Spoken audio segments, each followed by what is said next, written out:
Well, Fred, some legislators have tried, but each attempt has failed. And without a state law, Philadelphia's district attorney says his office is left with a weak city version. The family of one victim says they wish more could be done. I'm my grandson. I miss you. Nazir Johnson's family visits his grave regularly. Keeping it fresh. The 20-year-old's life was cut short in 2022 when the man he was in a relationship with killed him. Investigators say Johnson was shot in the neck, lit on fire, and left in Fairmount Park. The killer was convicted of first-degree murder and other charges. He was sentenced to life in prison without parole. And although the prosecutor called it a hate crime, he wasn't charged or convicted with that. This is an individual who was killed because he was gay. And because the man who killed him did not want anyone to find out that he was in a relationship with him. Philadelphia has a hate crime law that includes sexual orientation, gender identity, and disability. Thank you, Councilman. City Council passed it following the 2014 beating of a gay couple by a group of suburban 20-somethings who were yelling gay slurs. The city law is a summary offense, a minor charge that is the equivalent of disorderly conduct or some traffic violations, and punishable by up to 90 days in jail and up to $2,000 fine. It's the most the city can do on its own. Misdemeanor and felony laws must be passed at the state level. Johnson's cousin, Hakeem Pitts, wishes the DA would have charged the killer with the city hate crime law.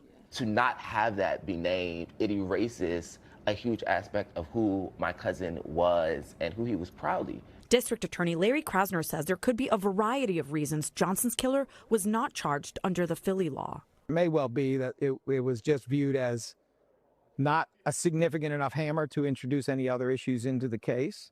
I'm sure that we would have felt very differently if we had available, a felony level hate crime. Krasner says the only way to get up to a felony level is a state law.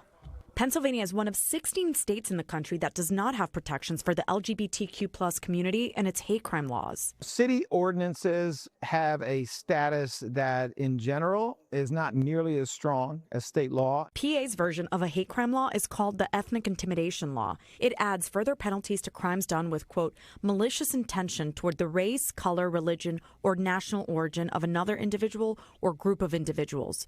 It does not list sexual orientation or gender identity.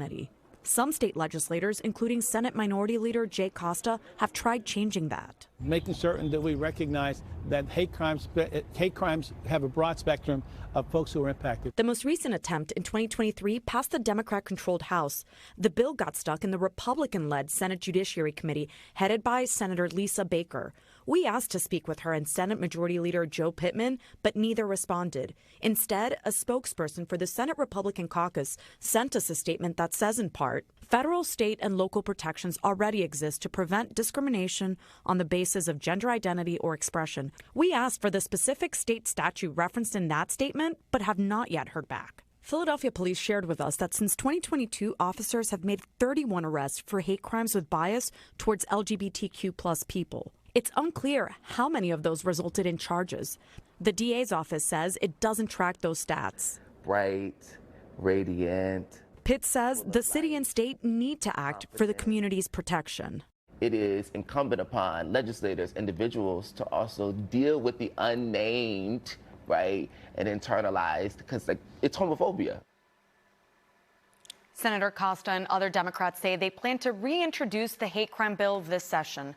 For the investigators, Claudia Vargas, NBC10 News.